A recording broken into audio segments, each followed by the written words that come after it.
Hello and welcome everybody to our fourth seminar of the series. Thank you everybody for being here. Welcome. It's a pleasure to see so many of you online. Before we begin, could I please ask everybody as always to keep their microphones muted while our speaker is presenting. And again, we're recording this session for the benefit of those who could not be here today. In terms of structure, we'll begin with our talk and then open the floor to everyone for Q&A and discussion. So the event will take around 60 minutes in duration. So this seminar, Reanimating Frankenstein, is part of the ongoing conversation about how AI is changing the worlds that literature both describes and helps us to imagine. So through the now interdisciplinary AI network, we've been returning to a set of shared questions. So questions that cut across the different disciplines and methods. One is how AI is reshaping our sense of what counts as intelligence, creativity, or agency, and who gets to define those terms in practice. Another concerns the kinds of stories we tell about new technologies and which older narratives of progress, risk, control, or salvation they quietly repeat. Today, we're going back to one of the most familiar and in some ways most unsettling stories we have for thinking about these issues, Mary Shelley's Frankenstein. Rather than treating it simply as a warning about invention gone wrong, this session asks what else the novel might have to say to a world in which AI is already here, woven into infrastructures, institutions, and habits. So you don't need to have reread the novel recently to follow the talk. What you'll hear this afternoon uses Frankenstein as a kind of lens, a way of asking what it might mean to live with powerful, unpredictable systems that we have created, and how literature might help us to think about responsibility, dependency, fear, care, etc. in that context.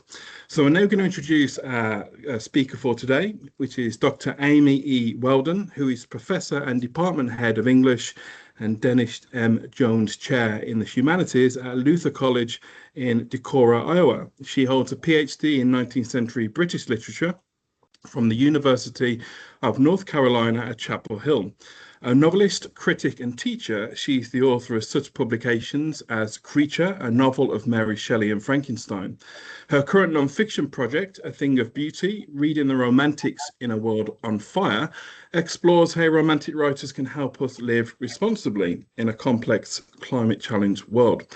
At Luther, she teaches creative writing and romanticism, and has designed the study abroad courses in Frankenstein's Footsteps, the Keats Shelley Circle in London, Geneva, and Italy, and English Monsters from Frankenstein to Big Brother, which makes her especially well placed to speak to us here today. So I'm very pleased to be able to welcome Dr. Amy E. Weldon. All right. Thank you, Dean, and everyone. Dean, can you still hear me okay? Yep. Great. This still feels quite sci-fi to me, speaking to people all around the world. So I'm very, very grateful to each of you all, near and far, for the gifts of your time and attention. I'm going to share my screen so that you can see my PowerPoint. Again, thank you, Dean, so much for this opportunity. Thank you all for the gift of your time and attention today. Here's a little introductory slide with the title again of my talk, Reanimating Frankenstein, Reading Mary Shelley in the Age of Artificial Intelligence.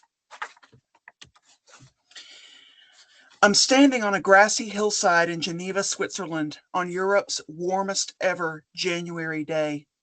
200 years ago, Frankenstein's creature and the internet were born together here. This place deserves the world's wildest historical marker, 8 feet high, acid green, crackling with spite and grief. Instead, there's a bust of Lord Byron and a blue sky as vast as possibility, including the possibility, as poets from Keats to Dickinson know, of what the human brain can make. Slipping a little in the mud, students and I unpack our picnic lunches and our copies of Frankenstein. We don't need our jackets, but we do need Mary Shelley's words here in 2026 to talk about life and those who would create it, and to name, protect, and celebrate the best of what life truly means right now. To our left, behind a hedge and a security gate, looms the Villa Diodati, as you can see in the picture here, the 600-year-old house where Lord Byron and his entourage, including Mary and Percy Shelley, partied, argued, and made up ghost stories in the cold, rainy summer of 1816. 6 miles west sprawls the campus of the Conseil Européen pour la Recherche Nucléaire, aka CERN, centered on a big airy dome that looks like a beehive or a brain, pictured here on the lower right. In one of those labs, the Higgs boson was identified in 2012. In another, a young Brit named Tim Berners-Lee began around 1989 to create what he called the World Wide Web, the computerized communication network that would eventually give rise to artificial intelligence, or AI. 40 years later, Mark Andreessen, developer of the internet browser as we know it and one of the richest men in the world, all of whom at this point are tech multi-billionaires, declared his intention to accelerate technological development more or less infinitely, with that development itself an end unto itself as a kind of continuously generated artificial life. Quote, not growing is stagnation, he wrote in 2023, which leads to zero-sum thinking, internal fighting, degradation, collapse, and ultimately death, end quote. Death is a thing these men fear, as seen in their obsession with space travel, cryogenics, and general quasi-mythical mortality transcendence. But they aren't alone. For hundreds of years, most famously in Frankenstein, humans have been trying to cheat mortality and generate life for ourselves, using technology to summon forces we believe, at first, we can control. In their latest incarnations, these tools are labeled with, and sometimes deemed to possess, the quintessential human capacities of intelligence and agency. But now, artificial intelligence, especially so-called agentic AI, threatens to displace humans from every process that matters most to and even creates our human lives. Yet it's not too late to rescue these capacities from Silicon Valley in order to preserve them for ourselves, students like those in this picture, and a future we all really want, and to learn from the creature himself and from Robert Walton, our human co-pilot on the marvelous narrative spaceship Mary Shelley has built us, how all of this could work. The questions are huge. What could our machines do to us? What are they doing to us now? How should the law, which lags far behind ethics and technology, address what they can do? Democracies are built on the notion of freedom. As Hannah Arendt and Timothy Snyder have written, freedom to act within the public space of unpredictable communal encounter, of multiplicity rather than controlled and advanced singularity, is part of the freedom on which democracy itself depends. Snyder further defines freedom as, quote, the condition in which we can become who we want to be. Freedom is the value of values in the sense that it creates the space and the opportunity for us to bring other values into the world, end quote. Agency, then, is the sense of being able to experience the living world of choices, actions, consequences, and interrelationship with other beings as we freely pursue our own ideals and goals.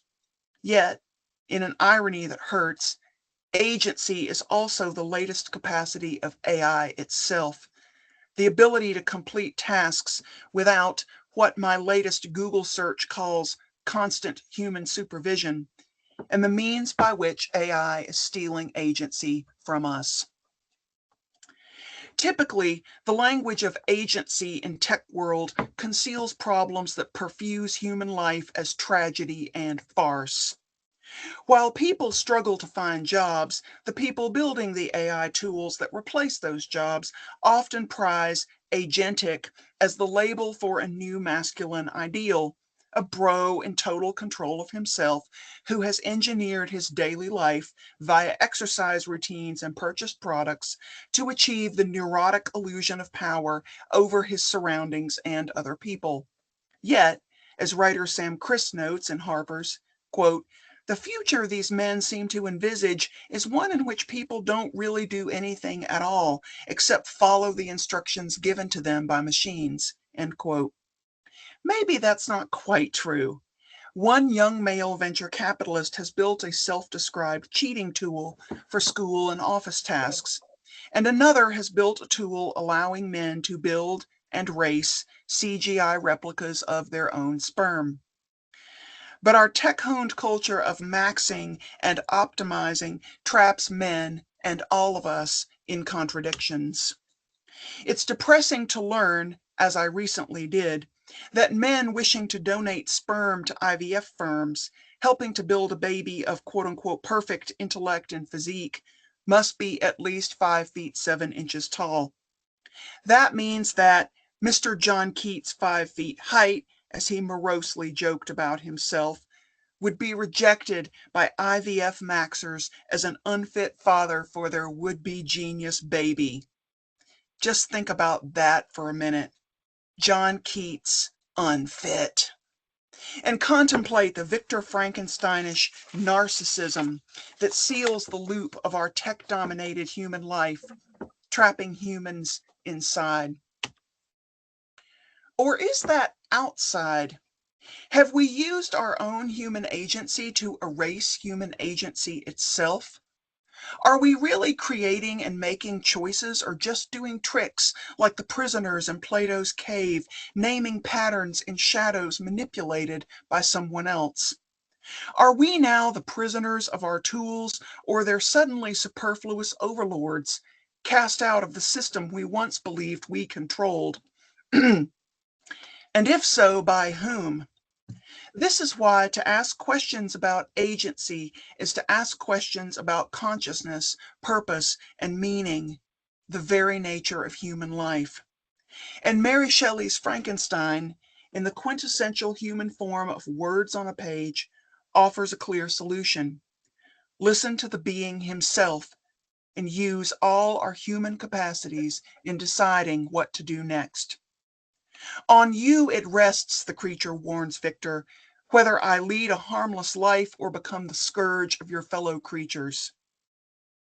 As artificial intelligence and big tech unleash unforeseen crises of meaning and survival for humans and non-humans, I'm convinced that, as my 19-year-old student Alex said, this novel can save the world. Let me tell you why. When we say AI or artificial intelligence, we generally mean a computational system that can spot patterns in large quantities of data, then predict future patterns based on those existing ones and create content that matches them. Technically, as Eliezer Yudkowsky says, humans haven't built AI. We have built the planter box within which we have set the AI's sorting and classifying capacity growing like a little tree. But the tree is a different organism than the box. Jaron Lanier also compares AI's growth to a tree's. As AI scans vast amounts of data and quote-unquote learns to predict patterns accurately, every bit of information it is able to accurately connect with another bit forms a kind of living cell. The system stacks one of those cells on top of another as it continues to amass statistically correct patterns of data. That's really what machine learning is, affirming AI's hunches about the relationship of the bits of data it has been fed by affirming their statistical likelihood and therefore their desirability to human users. For example, maybe AI has suggested an email sign-off by matching the phrase, "I love you," with its commonly used companion, "I love you too," in a suggestion button at the bottom of the email. You click accept. Good AI. And cell by cell, ring by ring, the tree, or the AI system, grows, banking units of correct knowledge on which to build, branching out and linking them as it gets more complex, but not necessarily intelligent. AI can be thought of, Jaron Lanier writes, as illuminating previously hidden concordances between human creations, rather than as the invention of a new mind. But Although Mary Shelley's creature is more than AI, he prefigures it. In addition to agency as above, the novel predicts three big features of AI: the black box problem, the incentives problem, and the problem of alignment. Problem 1. Black boxes and creature consciousness. Essentially, the black box problem is the reality that while AI accepts and requires many forms of input, its output is much less predictable because so many of the internal processes by which that output is produced are hidden. Humans set AI going, but we can never know completely what its own logic of number and pattern stacking will lead it to do in all cases, whether markers of the data's human origins have been stripped or not. Will ChatGPT give us the right answer to our prompt, or will it hallucinate? Will it redirect a depressed teenager to call in a parent, or will it encourage him in the name of the continued user engagement its engineers have programmed as its goal to keep his suicidal thoughts in the space just between us? Sure, AI can narrate its processes for humans to read. Yet when asked to do this, sometimes it complies and sometimes refuses. Sometimes it deceives, performing one way when it knows humans are watching and another way when it thinks it is alone. What will it, can it really do? Nobody, not even its creators, really knows. Ask them, writes Jaron Lanier, and you'll often see them, quote, seize up from the paralysis that overtakes someone trying to conceive of infinity. Victor Frankenstein's creature is born of similar unknowns. On a dreary night of November, Victor brings the creature to life through a frantic but largely unexplained process that wobbles with bias and disorganization until Victor himself sends it off the rails. Surely Victor's process must have involved reassembling dead humans. But like the individual pieces of data on which an LLM is trained, the creature's body parts are stripped of their origin labels by the time he comes to life. Larger than a regular person, touching and babbling like an infant, he's a disjunctive being of paradox and mystery, something more than the sum of his parts. Yellow skin, hair of a lustrous black and flowing, teeth of a pearly whiteness, watery eyes, shriveled complexion, straight black lips, whose origins, "Is that you, John Smith?" Victor never describes, although he says he had selected them as beautiful. When the creature comes to life, Victor flees the scene, rattled by the residue of a dark Freudian sex dream that taints his giant infant with horror by association. 2 years later, the creature returns, demanding a mate. As a lead-up to this request, he narrates his whole development process, from an infant's basic recognition of heat and light to the higher order skills of reading, language learning, moral reasoning, and even deceit. "I have learned to work mischief," he says. More than just data stacking, he is reasoning, thinking, and, as we will see, feeling in ways that move us to ask, how human is he? Can we explain our answer? Despite his shambolic origins, the creature has impressively organized his own mind. He knows how to plan ahead, pick his physical location to assist his argument, a rhetorical strategy called proxemics, cite his sources, including Victor's own lab notes, and appeal to pathos and logic. He can mock himself as he compares his present and past states of knowledge, describing the DeLacys as, quote, my protectors, for so I loved in an innocent, half painful self-deceit to call them, end quote. And he knows he may never find an answer to the question old blind DeLacy hurls at him, "Great God, who are you?" which is repeated 3 different times in the novel, but never answered. He's suffused with a sad understanding of his wretchedness in comparison to the humans he longs to love. "Of what a strange nature is knowledge," he exclaims. It clings to the mind when it has once seized on it like a lichen on the rock. The creature's knowledge in this case grows in the tragic gap between the rich, sensitive interiority and capacity for human community he knows himself to possess, and the horror his physical difference sparks in humans' eyes. It's a hell within him, darkness visible, a psychological torment voiced by Lucifer in his beloved Paradise Lost. Judging by his eloquent, specific self-narration, he's become, well, human. But can we know what the creature's consciousness is really like and how it works? Does he have a soul? What exactly does bring him to life? Whence, as Victor often asked himself, did the principle of life proceed? And what has really happened inside the creature's life and mind in those 2 years? To emphasize this question, Shelley amps up the creature's unknowability, his essential strangeness, the ghost in his machine.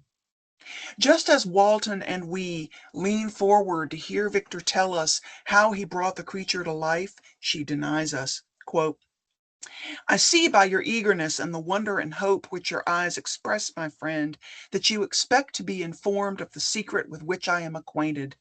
That cannot be. We never do learn exactly what brings the creature to life and keeps him going, or why and what he really thinks. Like a rogue AI, the creature is often overwhelmed by semi-involuntary impulse. Quote, a fiendish rage animated him. His face was wrinkled into contortions too horrible for human eyes to behold. Unquote. This rage, which leads him to burn down the DeLacy's cottage and kill 4 of Victor's family and friends, diverts him from his plan. I intended to reason, he says, surging up from an unknown source.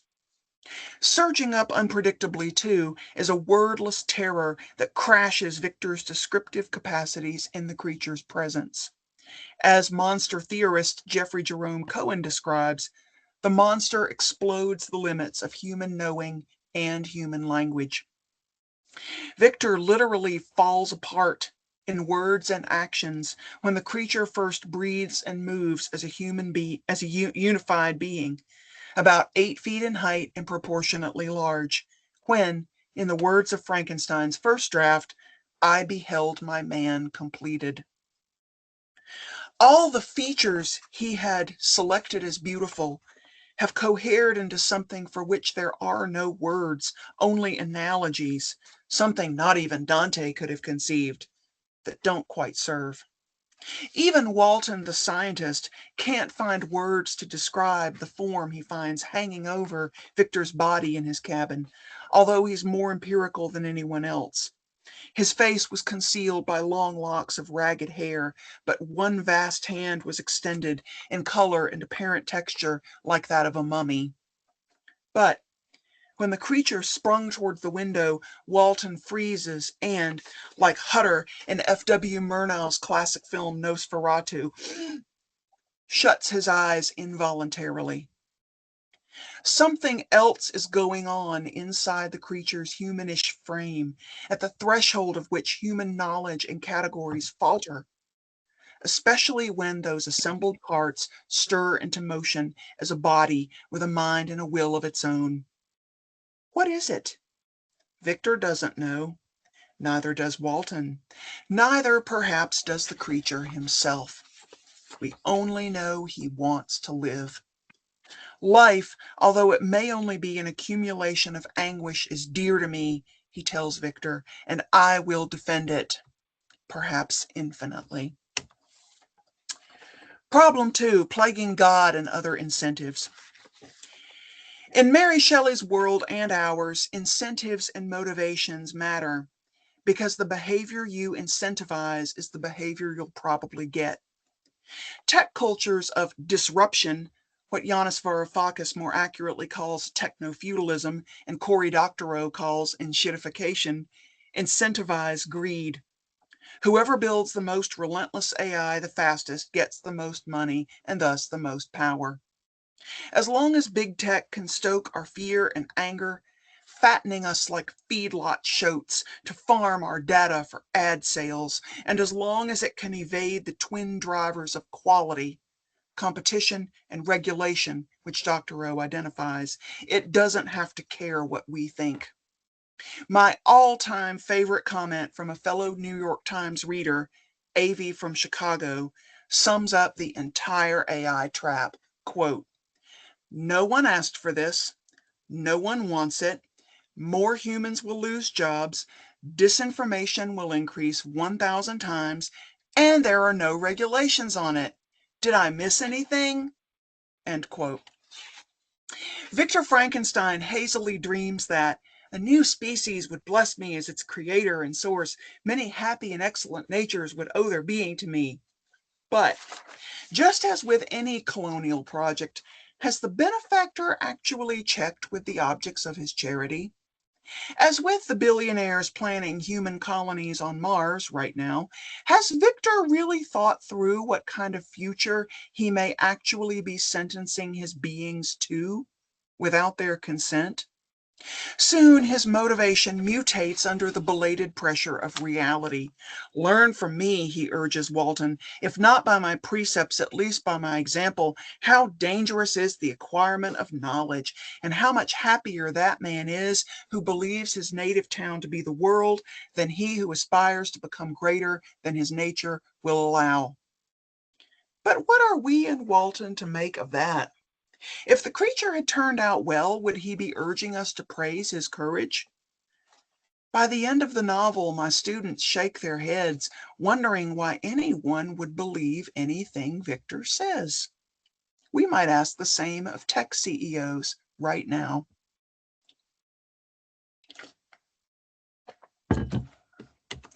Problem 3. She might refuse. The problem of alignment. By the time Victor unwillingly agrees to make the creature a mate, experience has taught him hard lessons about the black box problem and the incentives problem, which gives him second thoughts about the female in progress. Quote, "As I sat, a train of reflection occurred to me, which led me to consider the effects of what I was now doing. 3 years before, I was engaged in the same manner, and had created a fiend whose unparalleled barbarity had desolated my heart and filled it forever with the bitterest remorse. I was now about to form another being, of whose dispositions I was alike ignorant. She might become 10,000 times more malignant than her mate, and delight for its own sake in murder and wretchedness. He had sworn to quit the neighborhood of man and hide himself in deserts, but she had not. And she, who in all probability was to become a thinking and reasoning animal, might refuse to comply with a compact made before her creation. They might even hate each other.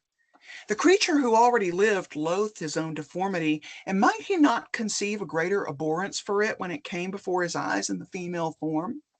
She also might turn with disgust from him to the superior beauty of man. She might quit him, and he be again alone, exasperated by the fresh provocation of being deserted by one of his own species. And if they have children, such exponentially multiplying horror, a race of devils, doesn't bear thinking of. So, spoiler alert, he tears to pieces the filthy thing on which I was engaged, the female, before her would-be mate's furious and, in my novel's rendering, horrified eyes. Step by step, Victor is walking here through what AI engineers call the problem of alignment. Will AI be a predictable tool acting in accordance with our goals, or will it, for a number of black box reasons, be able to act on its own with goals we can't predict?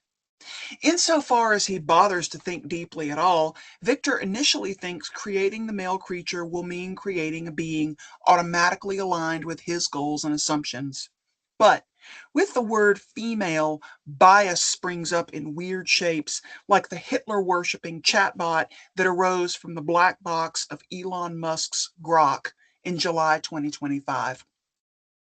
Think about the scenario 19-year-old Mary Shelley is creating here. Two men decide between themselves to bring a woman to life for their own purposes, but then one of them kills her before they, she, and we ever get to find out what she would actually have been.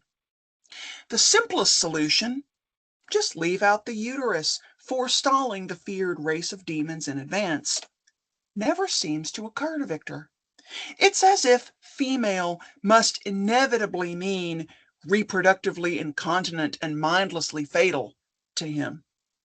Given his reluctance to embrace his long-suffering fiancée Elizabeth until she's literally dead, perhaps we can see how. Woman and monster share some fissile, horrifying border in Victor's psyche. The wordless thing always lurking in Victor's confrontations with the creature is amped up insanely here. What's so different about a girl? When I teach this scene, students debate the ethics of Victor's decision and what Amiya Srinivasan calls the right to sex. The creature demands the creation of a mate as a right which Victor must not refuse, so that he can live in the interchange of sympathies necessary for my being. Yet is access to sex or other forms of companionship a human right? What is meant here by interchange of sympathies? And, inescapably after Jeffrey Epstein, who staggers undead through the careers of princes and presidents to this very day, what rights must be accorded to women, especially those created, aka groomed, for a man's sexual pleasure? In 2026, as internet porn, AI-generated abuse, dating apps, gooning, incels, and looks-maxing rampage online, my Gen Z students are fascinated by the emotions Shelley invokes here: consent, companionship, agency, yearning, desire. They linger on her deliberate phrase, interchange of sympathies.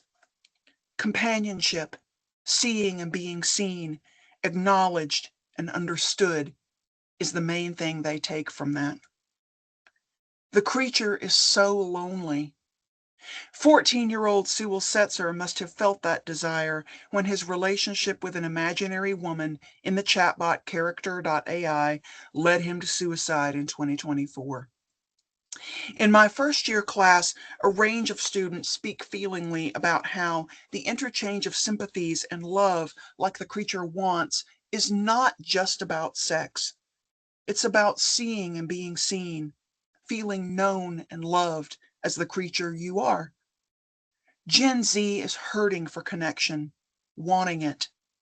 Behind our screens, we all are.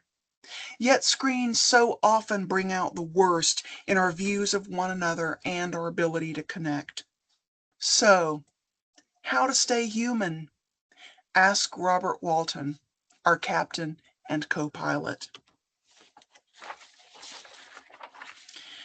When I teach a great novel, I like to quote President Jimmy Carter's words sent out aboard the Voyager spacecraft in 1977 when I was 3 years old. Quote, "This is a present from a small distant world, a token of our sounds, our science, our images, our music, our thoughts, and our feelings. We are attempting to survive our time so that we may live into yours." A novel is like that spacecraft, engineered with maximum delicacy to bring the reader inside the writer's sounds, images, thoughts, and feelings. This makes the reader an astronaut, as the writer closes the hatches and launches us on a journey from which we return, changed, to our familiar world. Spaceship and Arctic exploration ship, with a captain and co-pilot, Robert Walton, a human like ourselves. Frankenstein's gravitational field is so strong that it's startling to realize how slight, by one measure, the story actually is, just as the apparently solid rings of Saturn are actually made of just dust and gas. Technically, the whole present frame story of the novel is just a man in his ship's cabin writing to a woman, his sister Margaret, about what he is thinking, remembering, or being told by other men. But one big thing pins all those whirling rings together. Walton, a human like ourselves and a trained empiricist who receives crucial inputs in real time, then decides how to act on them. He is the closest thing the novel gives us to eyes and ears of our own. And it is only because he sees the creature at the beginning and end of the novel that we can trust the creature is real, given Mary Shelley's multiple uses of unreliable narration in the book. All the novel's prescience about AI comes to a point in the instant when Walton musters his courage and calls on the creature to stay. I entered the cabin where lay the remains of my ill-fated and admirable friend. Over him hung a form which I cannot find words to describe, gigantic in stature, yet uncouth and distorted in its proportions. As he hung over the coffin, his face was concealed by long locks of ragged hair, but one vast hand was extended, in color and apparent texture like that of a mummy. When he heard the sound of my approach, he ceased to utter exclamations of grief and horror and sprung towards the window. Never did I behold a vision so horrible as his face, of such loathsome yet appalling hideousness. I shut my eyes involuntarily and endeavored to recollect what were my duties with regard to this destroyer. I called on him to stay. This last short sentence marks a great investment of emotion, tension, and intention from the writer and the character. What will Walton, and by extension we, do when we actually confront the creature we've been hearing about? Hopefully, we'll be humans at our best. Even seized by fear, shutting our eyes involuntarily, we will endeavor to recollect our duties, including our duties to one another, and initiate, then prolong, our engagement with this being on purpose. Look it in the eye, debate with it, deal with it. Don't run away, don't numb out. The action is a moral one, circumventing our own reflexes of fear and disgust to see and understand a complex fellow being, or machine, even through the lens of serious difference. In the era of agentic AI, it's also practical, and it seems right now, in May 2026, that even as agentic AI gallops ahead, the world is finally waking up to its very real losses of human agency, starting with employment and effects on the natural world, the non-human world, such as water loss and the despoliation of the environment by data centers. So-called AI populism, community resistance to data centers, widespread fear about job theft, and anger about all that's being foisted on us without our consent is fed by the reality that, as writer Ted Chiang notes, quote, when Silicon Valley tries to imagine superintelligence, what it really comes up with is no holds barred capitalism, end quote. And in our shrinking, souring, warming world, we are increasingly, and I would argue rightly, skeptical of what no-holds-barred capitalism is and does. Among all the fake news and manufactured fear, Robert Walton is a guide to how we can respond to AI with our full range of human emotions and capacities, from a mixture of curiosity and compassion, to disgust, to indignation, to resolution. Use all our emotions and our critical intelligence, and we just may take, in every sense of the word, the right action. Thank you. Thank you very much, Amy. That was a really interesting, thought-provoking talk. And I'm sure there's going to be lots of people contemplating what you said and perhaps potentially asking questions. We now do have time for some questions. So To sort of get us started, I'd sort of like to offer one kind of prompt, which is hopefully will resonate with people. One of the threads that seem to be running through this session is the idea that stories about technology are never just about machines. They're also about how we imagine ourselves, what we fear losing, and what we hope to protect. So, with that in mind, I was just wondering, was there a moment, an idea, an image, a question that made you think differently about either Frankenstein or AI, or about the relationship between the two? Hmm. Hmm. Well, maybe I should tell you all about a little experiment with AI that I recently did at the instigation of a colleague. Long story, very, very short. I have a colleague who's very, very interested in Google's Gemini AI feature. And the colleague made an opportunity for me and a couple of other colleagues to try using it. Put in a file or a bit of data, ask the AI tool a question, tell it what you want it to do, and see what happens, see what it does. I found myself, as I have found myself at every such attempt, trying to use ChatGPT, trying to engage with this. I don't know if anyone's ever seen the Netflix show The Beast in Me with Claire Danes and Matthew Rhys, which is a great show. It's sort of classically gothic. Woman is trying to decide whether the apparently charming man who lives next door to her actually killed his wife or not. And so you have these two very sort of nervy, intelligent people looking at each other suspiciously. Are you really who you seem to be? Yes, I am. You can trust me. I felt more than a little bit like Claire Danes looking at Matthew Rhys across the backyard fence with Matthew Rhys as the AI.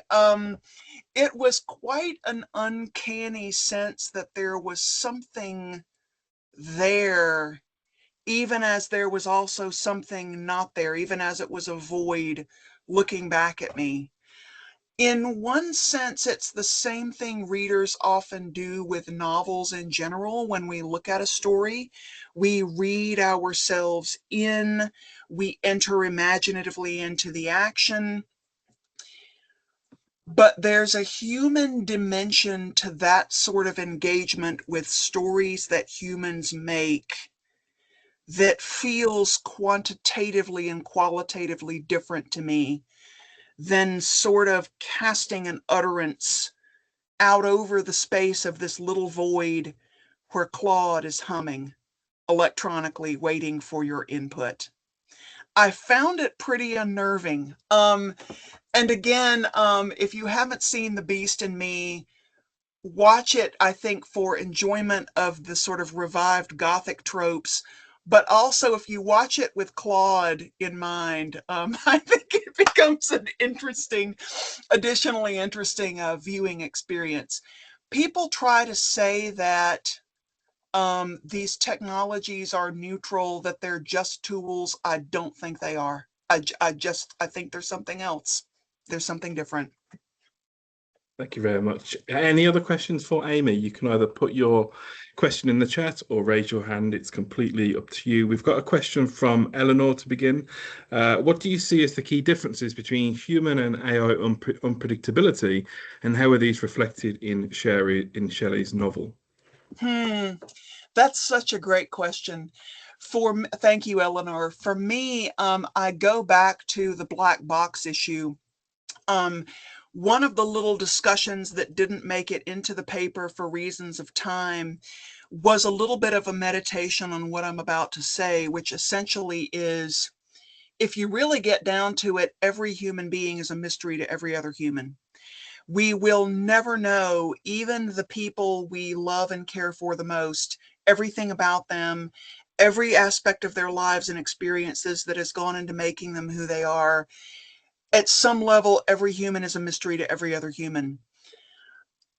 I would argue, though, that as we get to know one another as humans, there's a warmth, there's a welcoming, there's a mutuality to the process of discovering who the other human is that is not there when we enter into a relationship with the essentially unknowable black box of AI. Even the engineers who create this, to me, is just wild. Even the engineers who are building this stuff don't know how it works. And they're pretty straightforward and they're pretty honest about that. And again, as Jaron Lanier says, I think he's brilliant. I read everything he writes. As Jaron Lanier says, you sit down and you talk to these people and you seize up someone overtaken by the paralysis of trying to describe infinity. You know, they just sort of lock up and they get overwhelmed in the face of all that they don't know. And when someone is telling me you should use this thing and you should trust this thing that I made for you, I can't tell you how I made it. I can't tell you what it will do. I can't tell you what will happen to your data. Just trust me. Sorry, no. There is a type of mutuality and a type of knowability and a type of trust that humans are able to build with one another that the black box nature of AI just means we're never going to be able to have with it. I believe that. Thank you, Eleanor, for your question. Yeah, that's a great question. So, sort of leading on from that, do you think that Frankenstein makes us over moralize technology, or do you think it doesn't go far enough for the world that we're in now at this point? That's another wonderful question, too. Students and I talk about this quite a bit because one of the things we say is it's really interesting and wonderful.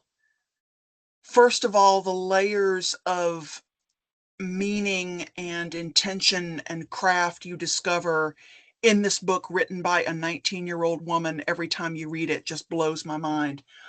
The students are like, gosh, I feel intimidated now. I'm 19. And it's like, better get cracking. But Mary Shelley's genius, one of the many aspects of her genius, I would argue, is the way that the whole novel is about the experience of learning from experience, right? So she creates a series of experiences from which readers can learn, and each experience revises the one before it, so that ultimately what we make of it is up to us. I think that students tend pretty clearly to come to the conclusion on their own, Victor is untrustworthy. The creature is by far their favorite character in the novel. When we debate the ethics of destroying the female, the students very, very often, the majority of them come down on the side that he should not have done that. That he made a promise, he should have kept it, that if we can trust one person, we can probably trust the creature more than Victor at this point. But I think the novel gives you, as a reader, if you're paying attention, the tools you need to form your own moral judgments and do your own thinking. And you sort of limber up and work out those moral reasoning muscles. And then when you close the book and turn to the world, those are the muscles that you use to engage in the big questions facing you, your relationships with other humans, your relationships with non-humans, our relationships with these things we are making right now. Mary Shelley says kind of, hey kid, you're on your own, you know, in ways that my students really appreciate and respect. Absolutely. So if we kind of borrow the novel's logic, then who do you think is the real monster in contemporary AI? Is it the engineers, the companies, the regulators, the users, or is it somebody else or something else? Yeah, I guess I would say there's a pretty easy comparison between Victor Frankenstein and the tech bros. Hey, this would be cool. You know, let me make this thing just because I think it would be cool, literally without considering the consequences, literally without considering where it's going. And there's so much money. I don't pretend to understand all the financial structures involved in this, but the degree to which 25-year-old college dropouts can get massive amounts of money, millions of dollars, thrown at them on the basis of what is actually objectively very little, right, to normal people in the non-AI world. Here's a concept I have for an AI that will do this. I think it's easy for the rest of us sort of trailing along in the wake of the creators, the financiers, the users, to be seduced by it. Maybe into succumbing to our own capacity for monstrousness in ways we might not have suspected otherwise. Publishing right now is dealing with massive amounts of AI slop, authors who are being called to account for using fake sources in their work. Something in the Chronicle of Higher Ed about it yesterday. I didn't know that I was using AI in my own book. How did you not know? Well, I was using AI to help me generate ideas. And I'm like, and that's why I don't allow my own students to do that. Because that's a part of the writing process that needs to be under your control, that you cannot and should not outsource. And I believe that.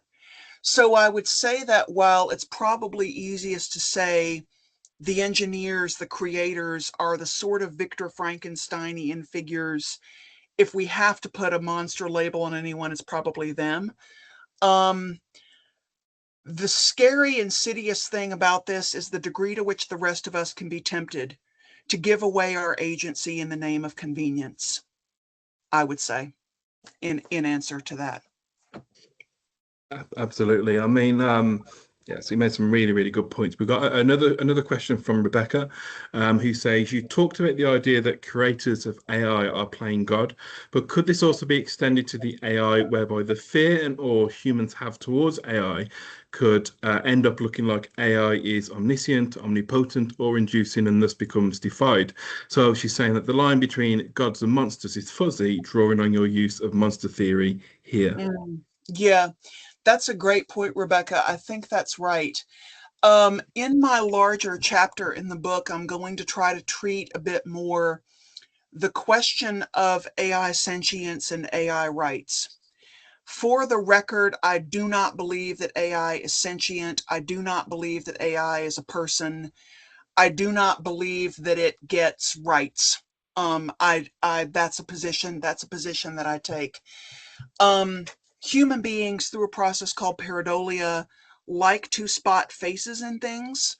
Like to believe that, oh, there's faces in the clouds. There's a picture in, the face of Jesus in my burnt toast or whatever.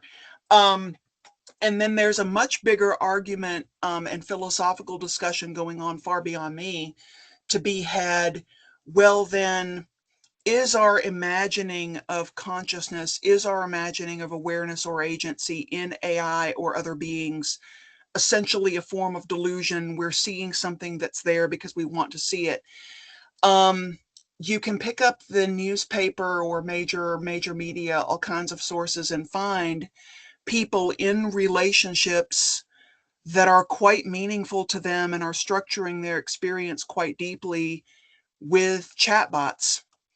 And while I don't want to denigrate anyone's experience or feelings, I will say that as far as an analysis of the technology goes, it's a human investing a very great deal in a set of stacked patterns and numbers.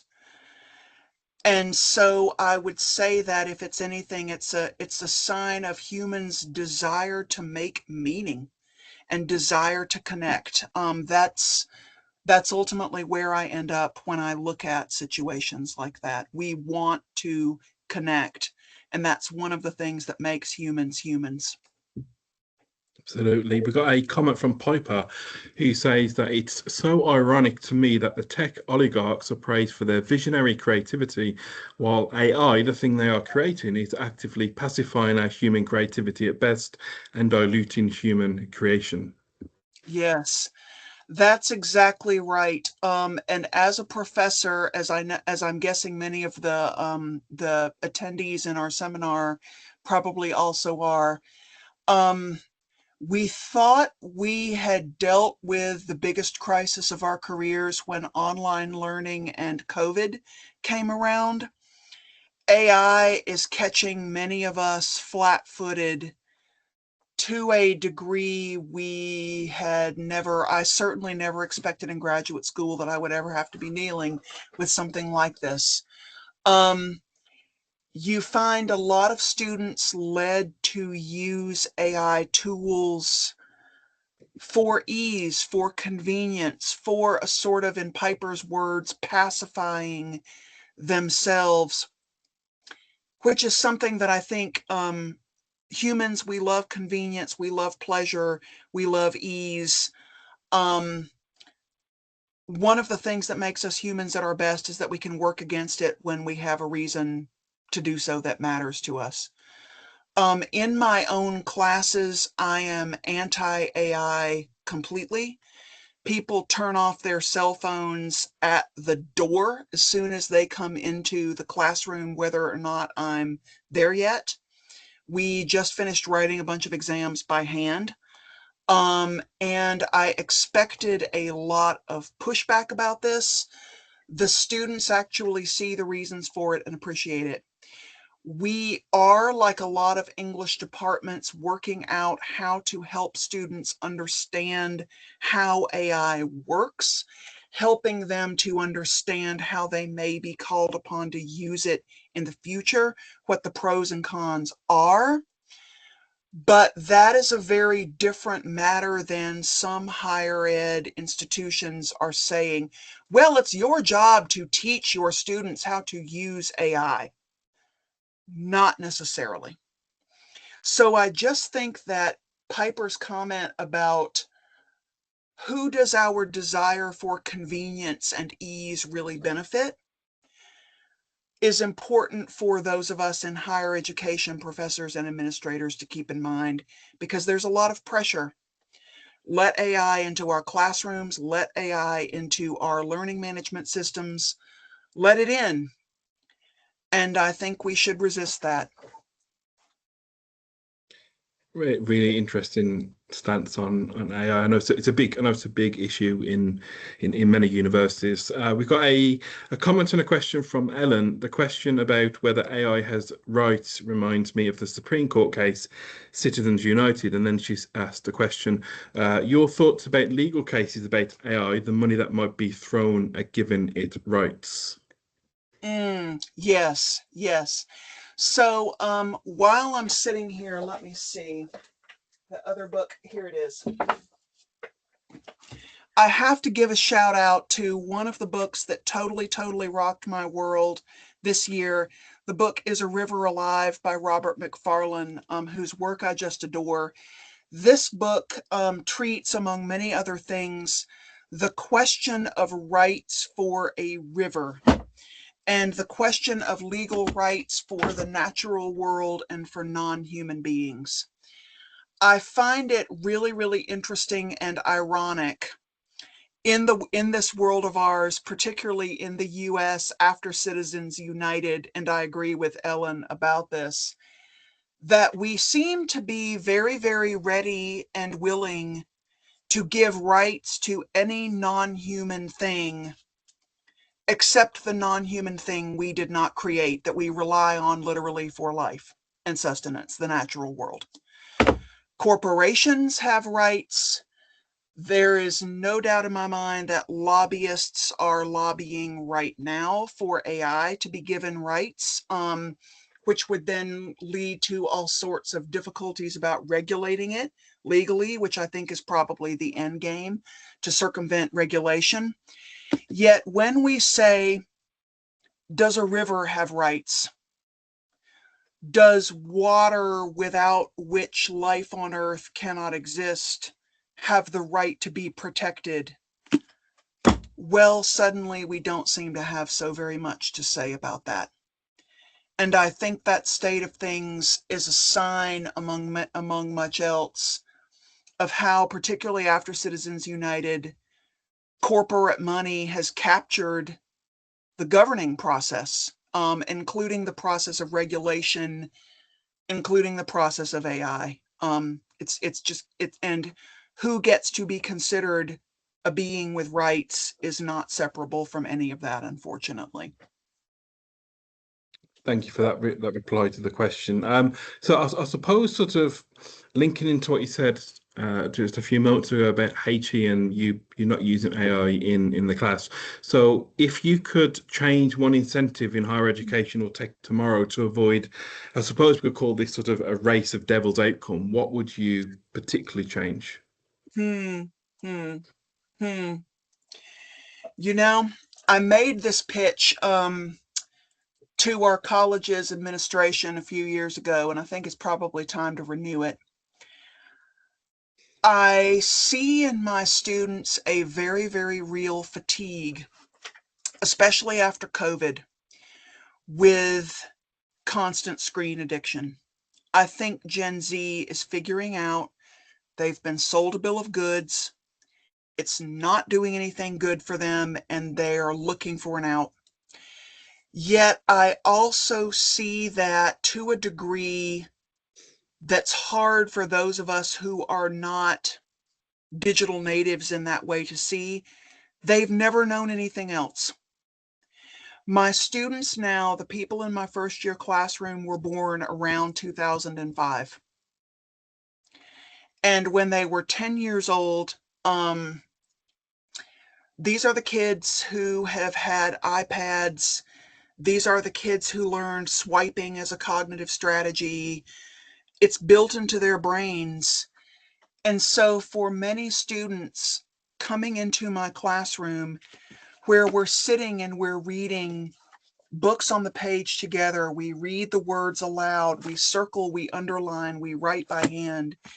In many cases, I've had students tell me that's literally the first experience of sustained engagement with words on a physical page in the company of other readers that they've ever had.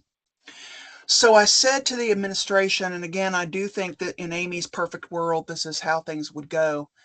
There would be phone-free zones, there would be screen-free zones, there would be just much more serious questioning of this assumption that, oh, well, everybody has to have a smartphone.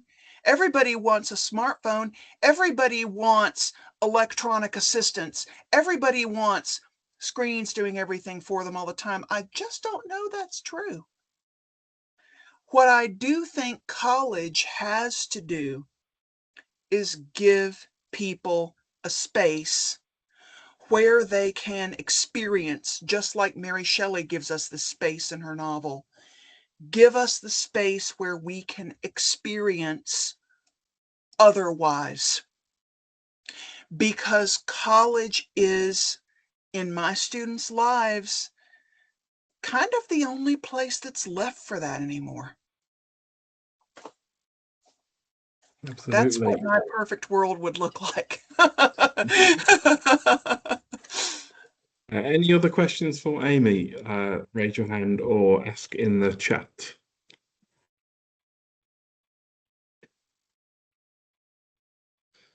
Can I hop in and say thank you, everybody, for your time and attention as well. I'm really, really grateful. We're here at the end of a semester here at Luther, and I know that in college and university world, this is a busy time of year. So I'm just really grateful to all of y'all for taking the time. I appreciate it. We appreciate your time as well. I suppose we could come to a closing question, which is imagine that we sort of reconvened in 10 years' time. What would you hope had changed in our technologies or in our institutions, our universities, so that this conversation felt less urgent? Hmm. Wow, I'm getting to dream a lot today, aren't I? I really appreciate that. I would say, and this is as specific as I will be,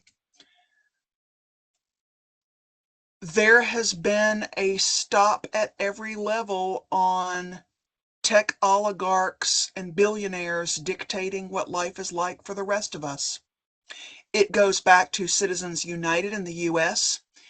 It goes back to the power of the billionaire class globally and the wealth inequality that is a global issue now.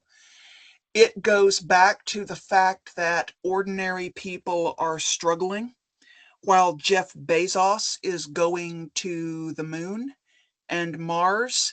And by the way, if anyone has never seen that video of Bezos and Shatner that I refer to, go back and look at it on YouTube. It will make you quit Amazon Prime, which I did at last after I saw that video. It will make you quit Amazon Prime forever. I guess in my hope, the world would have come to its senses and said, money isn't everything.